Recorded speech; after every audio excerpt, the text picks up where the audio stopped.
इसका मॉक दिया था ना। अच्छा अच्छा, वो जिनसे दिया था।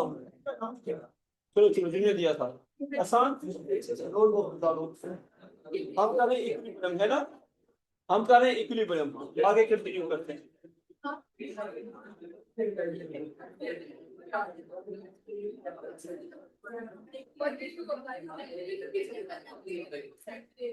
हाँ बच्चों, मुझे आवाज ना आए, खामोश हो जाओ बेटा, बस आवाज नहीं। सॉल्विंग, हाँ कर देंगे। सॉल्विंग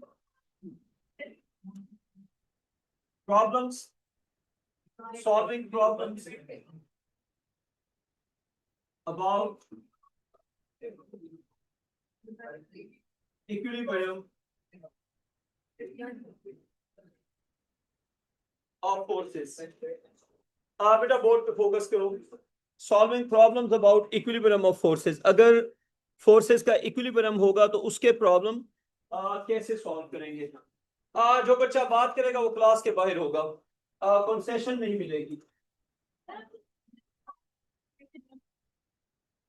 हाँ याद है, वो भी उसी में आता है ना, इक्विलिब्रियम में आता है, जिसमें आपने बताना था नेट फोर्स, नेट मोमेंट। आखिरी पेज मुझे एक बार दिखा दें, क्योंकि हमारी क्लास काफी टाइम के बाद होगी, बस ठीक है अभी इसका। अच्छा, solving problems about equilibrium of forces, ठीक। इसमें पहले तो हमने एक टेबल बनाना है जिसमें आपने ये करना है, यहां पे लिखे सिचुएशन, यहां पे लिखे net force,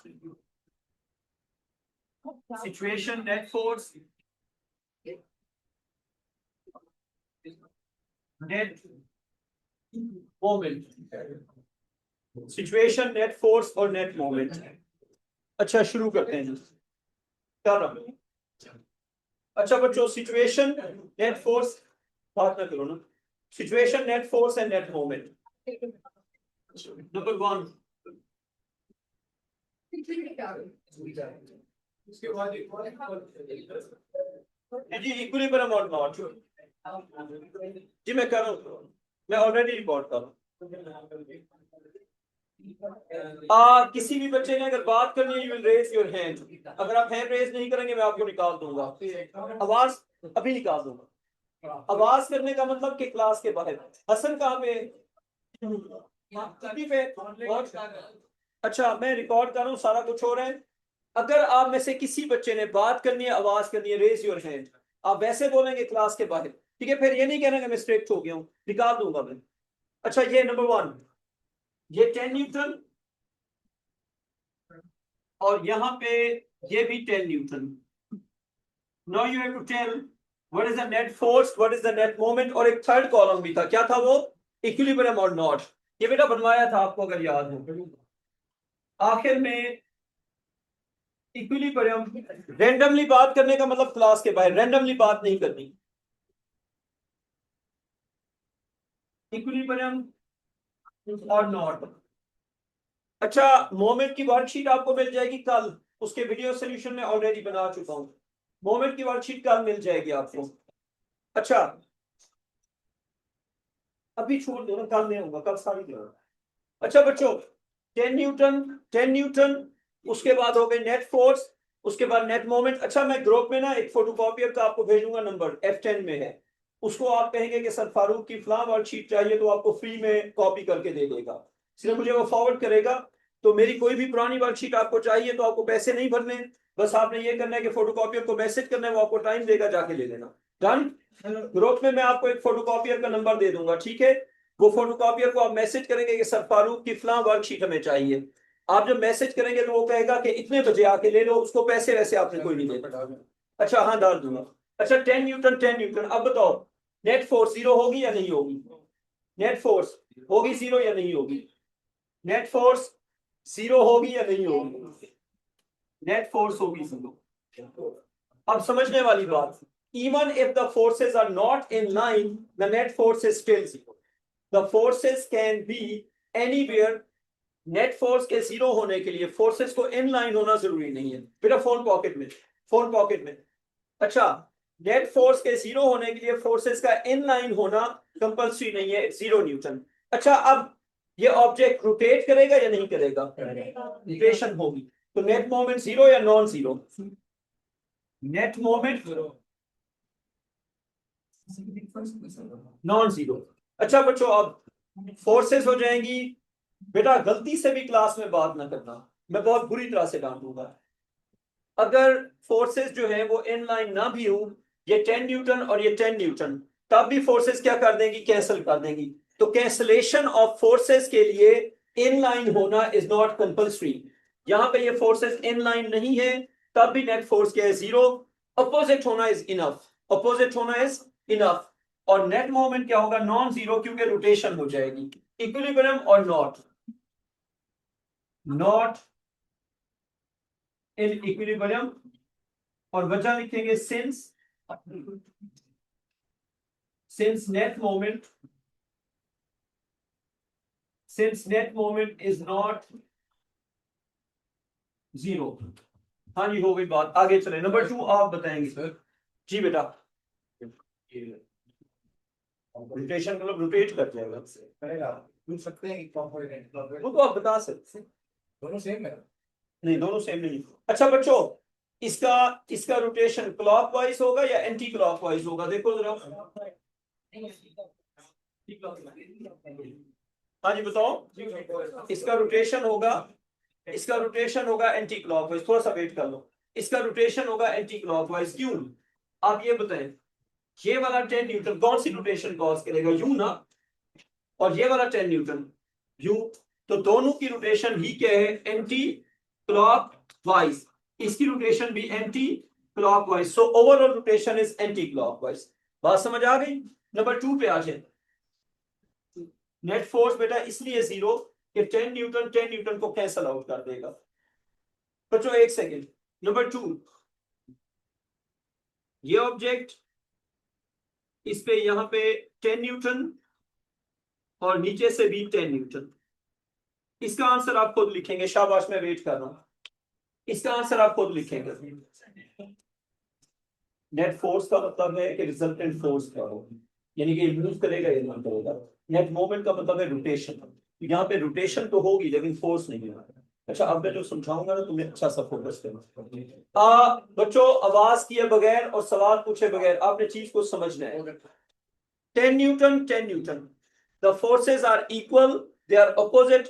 So when the forces are equal and opposite, the net force is zero. Now there is no rotation. Now there is no rotation because the forces are in line. So this is also zero. तो अब equilibrium होगा या नहीं होगा? अब equilibrium होगा। will be in equilibrium. हाँ जी, आगे समझ। अब ये होगा इक्विलिब्रियम में। बेटा बात ना करो। अच्छा, नंबर 3 पे आ जाए। Number 3, this is the last one. ये है जी आपके पास यहां पे 5 न्यूटन, यहां पे 5 न्यूटन। हाँ जी, इसमें बताओ नेट फोर्स क्या होगी जल्दी से। हाँ जी, नेट फोर्स जीरो या non zero? Non zero, because both forces are in same direction. Moment होगा या नहीं होगा? मोमेंट नहीं होगा। तो यहां पे लिखेंगे net force is non zero, या फिर लिखेंगे इट इज 10 न्यूटन। बेटा नेट फोर्स होगी नॉन जीरो, या फिर क्या लिखेंगे? 10 न्यूटन। अच्छा, और नेट मोमेंट, इसमें रोटेशन होगी या नहीं होगी? हसन, रोटेशन होगी या नहीं होगी? रोटेशन नहीं होगी। तो net moment will be zero. Equilibrium होगा या नहीं होगा? इक्विलिब्रियम नहीं होगा, तो लिखेंगे नॉट इन इक्विलिब्रियम। हाँ जी, इसका लिखेंगे नॉट इन इक्विलिब्रियम। हो गई बात। अच्छा, अब कुछ क्वेश्चंस हैं जो आपने आंसर करने। लिखिए क्वेश्चन नंबर 1 जल्दी जल्दी। बेटा मैंने बात करने से मना किया हुआ है। ये है यहां पे रूफ। बेटा यहाँ पे है रूफ, बना लो इस तरह। ये रूफ हो गई। इसके साथ आपने बॉल को साइड पे यहां पे जाके रिलीज करा। ये बॉल हमने कहां पे रिलीज की? इस जगह पे, बनाते जाओ। The ball is release on the right hand side, और बॉल के ऊपर दो फोर्सेस हैं, एक फोर्स है mg, एक फोर्स है t। एक फोर्स है mg और एक फोर्स है t। अब क्वेश्चन का लिखो first part, explain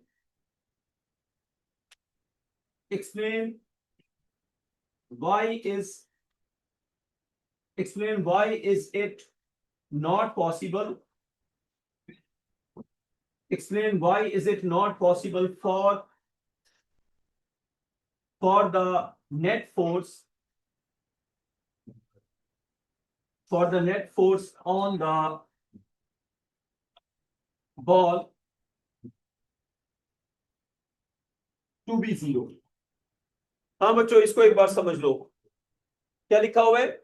explain why is it not possible for the net force on the ball to be zero. Explain का मतलब होता है रीजन बताओ, तो आप क्या रीजन बताएंगे? नेट फोर्स जीरो क्यों नहीं हो सकती? अच्छा, अगर फर्स्ट करें मैं ये कहूं mg and t are not equal, तो मुझे नंबर मिलेंगे या मेरे नंबर कट जाएंगे?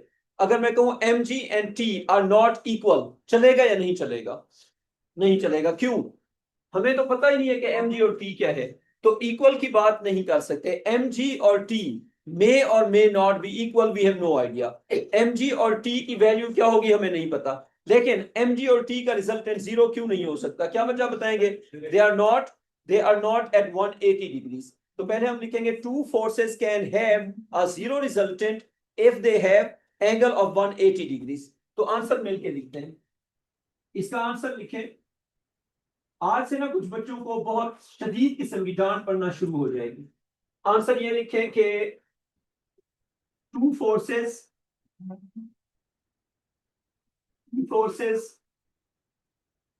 will have a zero resultant, two forces will have a zero resultant। पहले हम प्रिंसिपल बता रहे हैं, if they are dash and dash।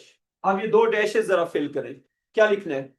To forces will have zero resultant if they are, एक बात इक्वल, दूसरी बात अपोजिट से ज्यादा प्रिसाइजली अगर लिखना है तो लिखें if they are equal and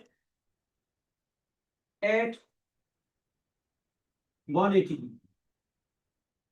if they are equal and they are at 180 degrees। अब यहां पे इक्वल वाला पॉइंट मिसेंगे या 180 वाला पॉइंट मिसेंगे? क्या मिसेंगे? फोर्सेस 180 पे कब होती है? फोर्सेस 180 पे होती है जब ये है F1 और ये है F2। बेटा इनका 180 होगा, ठीक है। अच्छा, ये फोर्सेस कहां पे होंगी? 180 पे। What about these two? अगर इस तरह से हो F1 और F2, तो ये भी 180 पे होंगी। 180 पे होने के लिए forces should be opposite, opposite होंगी तो 180 होगा। तो क्या लिखा है यहाँ पे? They should be at 180। अब यहाँ पे कौन सा पॉइंट मिसेंगे, इक्वल वाला या 180 वाला? 180 वाला। तो लिखो T and mg, T and mg are not, T and mg are not at, किस एंगल पे नहीं है? are not at 180 degrees, so they cannot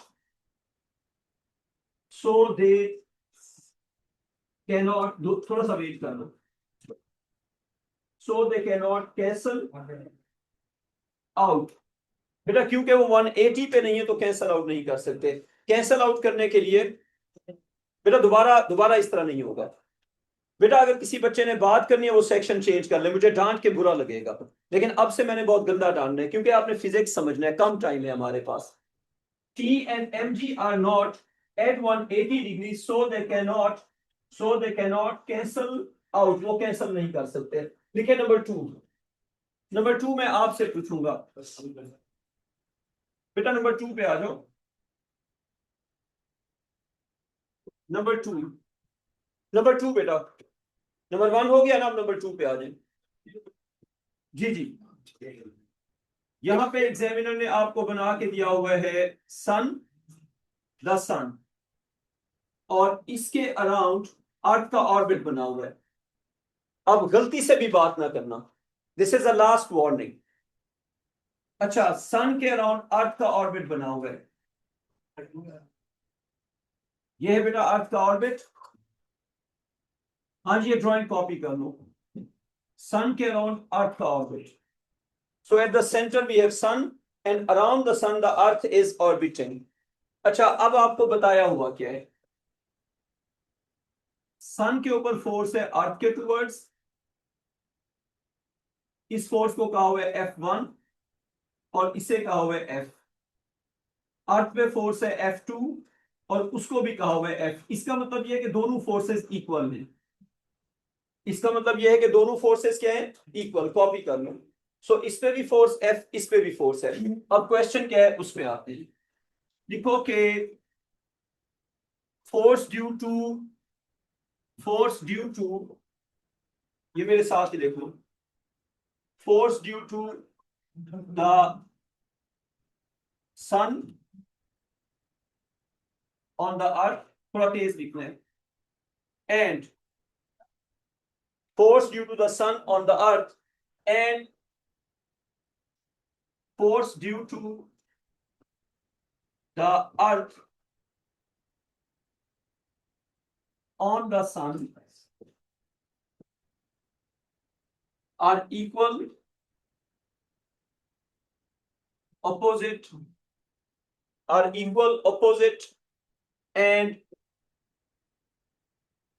in line। ये बात समझ लो, फिर आगे चलते हैं। Force due to the sun on the earth and force due to the earth on the sun, these two forces are equal, they are opposite, they are in line। अब कुछ question, पहला question, why cannot the two forces cancel out to give zero resultant? इसका answer आपने खुद लिखना है। Why cannot the two forces cancel out to give zero resultant? ये दो फोर्सेस कैंसल आउट करके जीरो रिजल्टेंट क्यों नहीं दे सकते? हाँ जी, अपना अपना आंसर लिख लो या मुझे भी बता दो।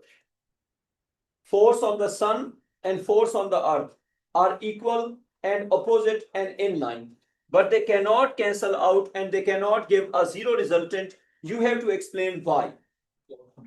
हाँ जी, बताएं बताएं बेटा। Because they are acting on two different objects. Forces which are acting on two different objects, a force on the earth cannot be balanced with a force on the sun. Forces on the sun can be balanced with the forces on the sun. Forces on a single object can be balanced. If the forces are acting on two different objects, you cannot balance them. समझ आ गई बात? तो उसने पूछा कि सन और अर्थ की force को बैलेंस आउट क्यों नहीं कर सकते? तो इसका आंसर होगा, देखो, forces can be balanced only if they are acting, forces can be balanced, forces can be balanced only if they are acting on a single object. You can only balance forces if they are acting on a single object. हाँ हाँ बेटा। अच्छा, अगर forces act कर रही हैं multiple objects पे तो उनको बैलेंस कर सकते हैं या नहीं कर सकते? इसके आगे लिखो, however forces acting on two different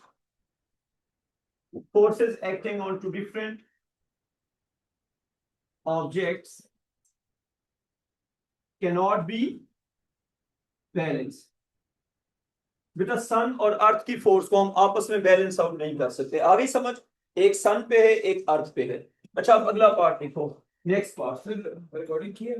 जी जी बेटा, हो रही है बेटा। नेक्स्ट पार्ट लिखो, के from the motion of the earth,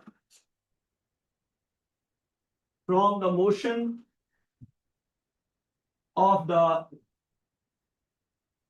earth, from the motion of the earth, give an evidence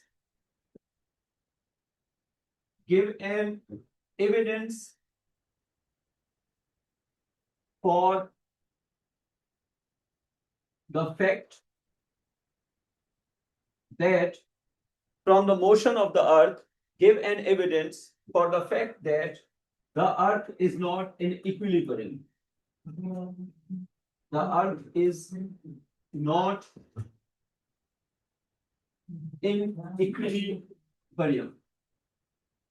यानी आपने अर्थ के मोशन से कोई एविडेंस बताना है जिससे ये प्रूव हो सके कि अर्थ इक्विलिब्रियम में नहीं है. कौन बताएगा? हाँ जी बच्चों. From the motion of the earth, give an evidence for the fact that the earth is not in equilibrium. क्या कहेंगे? Because क्या कहेंगे बच्चों?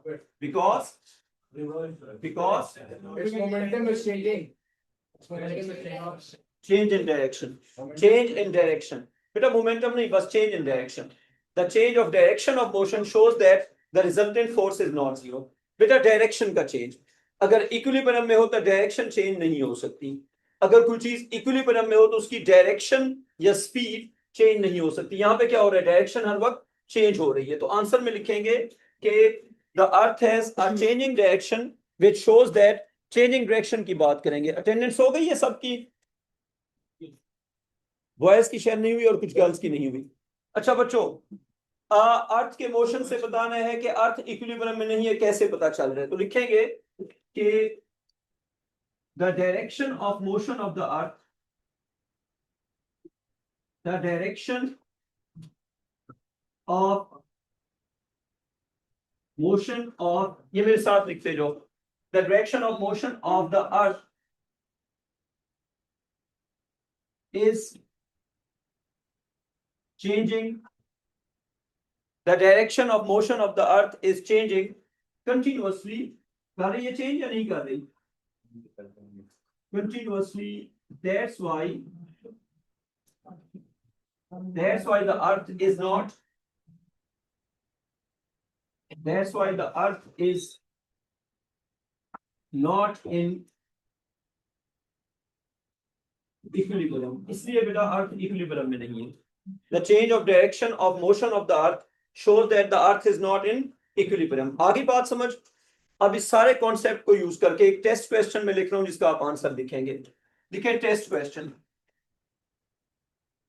एक टेस्ट क्वेश्चन जल्दी से लिख लें अबाउट दिस कॉन्सेप्ट. टेस्ट. हाँ जी, हेडिंग दे दो टेस्ट क्वेश्चन. दे दी बच्चों सामने टेस्ट क्वेश्चन. यहां पे एक रूफ है और इस रूफ के साथ a ball is hanging. A ball is hanging with the roof. बेटा यहां पे हो गई a ball. So a ball is hanging with the roof and यहां पे एक फोर्स है टेंशन की जो बॉल पे एक्ट कर रही है और वो है 10 न्यूटन. यहां पे एक फोर्स है जो छत पे एक्ट कर रही है और वो है T2 और वो भी है 10 न्यूटन. ठीक. छत पे फोर्स एक्ट कर रही है 10 न्यूटन और बॉल पे फोर्स एक्ट कर रही है 10 न्यूटन. अब इसके साथ लिखो कि the ball is in equilibrium. The ball is in equilibrium and held at rest. The ball shown is in equilibrium and it is held at rest. ठीक. अब आपसे कुछ क्वेश्चन पूछते हैं. पहला question you go point out the mistake in the following statement. बेटा एक statement लिखा होगा, आपने उसमें मिस्टेक बतानी है. Point out the mistake in the following statement. अब स्टेटमेंट लिखते हैं. इस स्टेटमेंट में मिस्टेक बतानी है। T1 एंड T2 बोलेगा कोई नहीं है, T1 and T2 are equal opposite and in line, hence they have a zero resultant। शाबाश बेटा, अपना अपना आंसर लिखो। क्या करना है, मिस्टेक पॉइंट आउट करनी है। मैंने एक सेंटेंस लिखा है और वो सेंटेंस इनकरेक्ट है, आपने बताना है इसमें ये मिस्टेक है। शाबाश,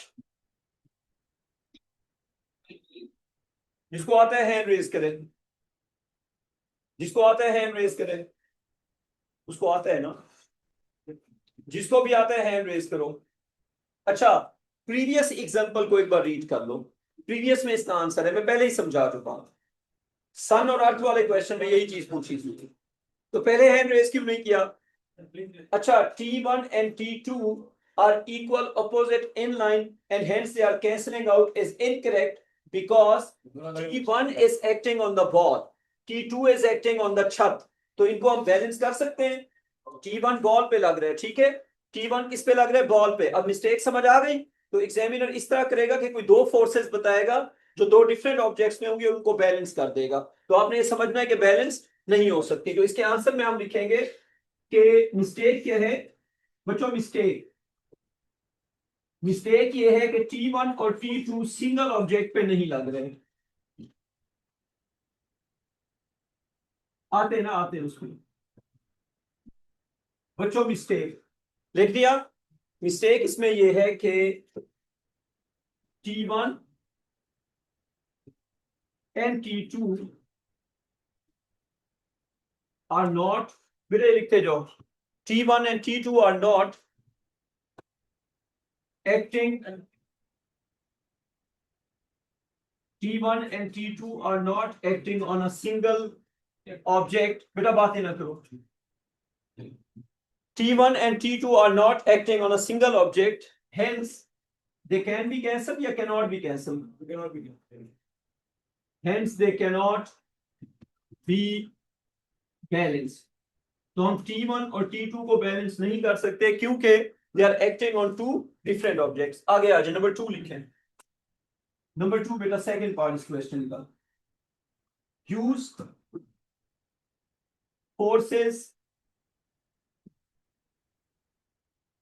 forces acting on the ball, use forces acting on the ball to explain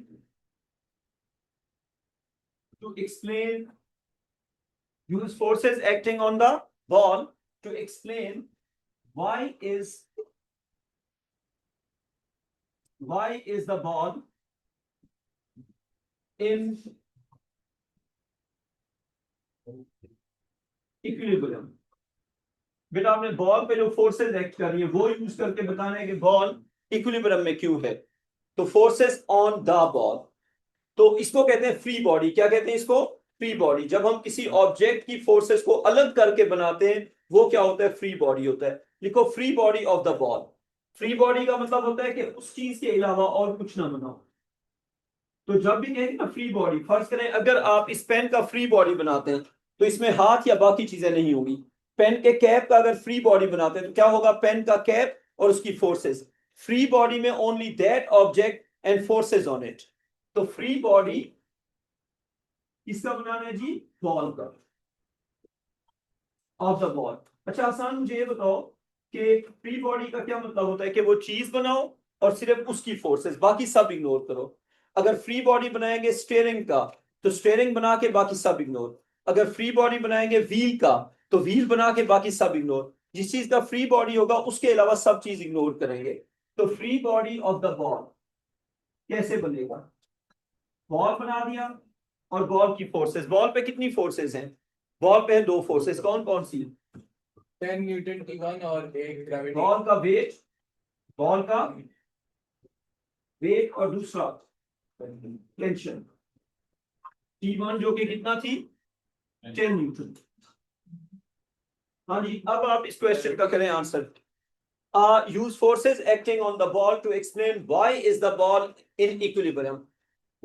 Tension T1 and weight are equal, opposite, and inline, and they both are acting on the same ball, so they are cancelling out. समझ आ गई बात? क्या लिखेंगे?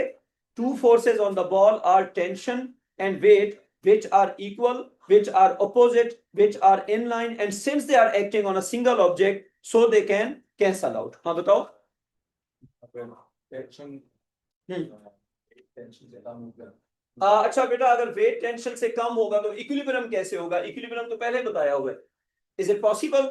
अच्छा, ये तो शुरू में बता दिया ना, the ball is in equilibrium, ये पहले ही बता दिया। अगर बॉल इक्विलिब्रियम में है तो फोर्सेस तो बैलेंस्ड है। कौन सी बैलेंस है? वो ढूंढना है बेटा। आपको शुरू में क्वेश्चन के बिल्कुल स्टार्ट में क्या बता दिया? फिर वो इक्विलिब्रियम में नहीं होगा। नहीं जनरल हाँ के अनुसार परफेक्ट टेंशन से कम वेट हो तो बॉल करोड़ेगी। हाँ हाँ, ऊपर ये में ही होता है। वो ऐसे होता है। अच्छा बच्चों, अब इसका आंसर क्या लिखेंगे? इसका आंसर बताओ। इसका आंसर होगा T1 and mg। T1 and mg क्या लिखेंगे बेटा? R equal, T1 and mg are equal, opposite, and बातें ना करो, and inline। T1 and mg are equal, opposite, and inline। अच्छा, एक बात और भी लिखनी चाहिए, वो क्या? And since they are acting on a, and since they are acting on a, since they are acting, तीन बातें तो हो गई, इक्वल, अपोजिट और इनलाइन ना। चौथी बात क्या हो गई? Since they are acting, since they are acting on a single object, on a single object, so their resultant will be, मेरा बातें ना करो, so their resultant will be zero. हाँ जी, आ गई समझ? तो इनका रिजल्टेंट क्या होगा? जीरो होगा। डन? हाँ हाँ, इसका एक पे, तो इसलिए बैलेंस्ड है। अच्छा बच्चों, आप बोर्ड पे देखो, एक सेकेंड। T1 और T2 जरा सामने, T1 और T2 बैलेंस क्यों नहीं हो सकते? T1 और T2 क्यों नहीं हो सकते बैलेंस? क्योंकि T1 एक्ट कर रहा है बॉल के ऊपर, T2 एक्ट कर रहा है छत के ऊपर। दो फोर्सेस जो दो डिफरेंट ऑब्जेक्ट्स पे एक्ट करेंगी, अगर वो इक्वल भी हो और अपोजिट भी हो तो भी कैंसल नहीं करती, तो भी बैलेंस नहीं होती। तो बॉल की फोर्स को रूफ की फोर्स के साथ कभी भी बैलेंस नहीं कर सकते। T1 and T2 can not be balanced. T1 किसके साथ बैलेंस होगा? mg के साथ। अब एक क्वेश्चन जिसका आंसर आप लिखेंगे, क्वेश्चन लिखो, थर्ड पार्ट लिखो इसका थर्ड पार्ट। थर्ड पार्ट का आंसर आप खुद लिखेंगे। थर्ड पार्ट में लिखो, use forces on the roof. बेटा बात नहीं करनी थी। Use forces acting on the roof, use forces acting on the roof, use forces acting on the roof to explain, use forces acting on the roof to explain why is the roof, to explain why is the roof in equilibrium. Use forces acting on the roof to explain why is the roof in equilibrium। इसका मतलब है अब आप roof पे सोचें।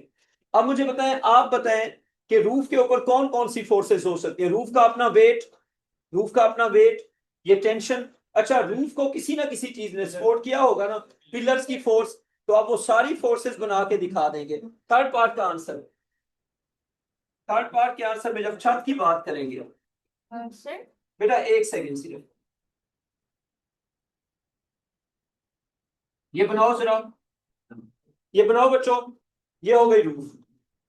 अच्छा आप, पत्थर सीमेंट से बना ये हो गई रूफ। बेटा मैं क्लास से निकाल दूंगा, दोबारा ये नहीं करना। बेटा बैग में, ये बोतल बैग में, ये खाने पीने की चीजें बैग में बेटा, सारी बैग में। इस तरह नहीं, इस तरह नहीं बेटा, ये क्लासरूम है। अच्छा ये रूफ, और उसके बाद ये हो गए यहां पे इसके पिलर, और बेटा यहां पे हो गया इसका दूसरा पिलर। अच्छा, assuming that there are two pillars, they can be more than two, they can be more than two, लेकिन सिर्फ समझने के लिए। अब जो पिलर्स हैं वो रूफ को क्या कर रहे हैं, सपोर्ट कर रहे हैं। तो रूफ पे फोर्सेस कितनी होगी, there are four forces, there are four forces. अच्छा, अब एक फोर्स होगी उसका वेट। अच्छा, टीचर्स का काम स्कूल में सिर्फ आपको पढ़ाना नहीं, आपको डिसिप्लिन करना भी है। तो क्लासेस में आपको खुद भी पता हो कि डिसिप्लिन भी एक चीज होती है। अच्छा, एक फोर्स हो गई उसका वेट, दूसरा टेंशन होगी या नहीं होगी। फर्ज करें अगर मैं बॉल भी इस ड्राइंग में बना दूं, ये हो गई बॉल। अब मुझे बताएं, बॉल पे हो गई दो फोर्सेस ना, कौन कौन सी। बॉल पे दो फोर्सेस हो गई, उसका वेट और टेंशन। इसको कर दो सर्कल। अब बताओ छत पे कितनी फोर्सेस हैं, छत की फोर्सेस। बेटा छत पे फोर्सेस हैं, अगर हम बनाते जाएं, एक तो T2 छत का वेट होगा या नहीं होगा, वेट होगा, उसको आप W कह दो, क्योंकि बॉल के वेट को mg कहा हुआ है ना, इसको W कह देते हैं। अच्छा, छत के ऊपर पिलर की फोर्स किस तरफ होगी, इसकी फोर्स और इसकी फोर्स, R1 R2। हाँ जी, छत के ऊपर कैसे होगा balance, R1 plus R2 will balance the T2 and W। समझ आ गई बात। अच्छा, बॉल के ऊपर बैलेंस, बॉल के ऊपर ये दो बैलेंस होंगी, और छत के ऊपर ये सब फोर्सेस आपस में बैलेंस होंगी। तो छत की इक्वेशन क्या होगी, लिखो, for the roof, for the roof क्या बनेगी equation, upwards is equal to downwards, upwards is equal to downwards. तो R1 plus R2, R1 plus R2 क्या हो गया, अपवर्ड्स, और ये बैलेंस किसके साथ होगा, डाउनवर्ड्स के साथ, जो क्या हो जाएगा T2 प्लस T1। और रॉन्ग कॉन्सेप्ट क्या था कि अगर आप T1 को बैलेंस करते हैं T2 के साथ, ठीक, तो बॉल की अपनी फोर्सेस और छत की अपनी फोर्सेस। अगली हेडिंग लिख लो, करेंगे कल। अगली हेडिंग है इक्विलिब्रियम ऑफ थ्री फोर्सेस। क्या है अगली हेडिंग, इक्विलिब्रियम ऑफ, ये 2 का था, अब हम किस पे जाएंगे, थ्री फोर्सेस पे। कल की क्लास में हमने थ्री फोर्सेस के इक्विलिब्रियम की एग्जांपल्स करनी है। जी बेटा आप बताएं क्या चीज, तो है ना एमजी, डब्ल्यू एम जी है ना इसमें। हाँ हाँ, तो ये देखिए ना, D1 और mg बैलेंस होगा, और ये फोर्स और ये फोर्सेस आपस में, छत के वेट को W कहा हुआ है ना। तो आप क्या पूछ रही है बेसिकली, आप आगे आ जाए, आगे आ जाए, किसको तो लिखना है ना, गलती से तो लिखो,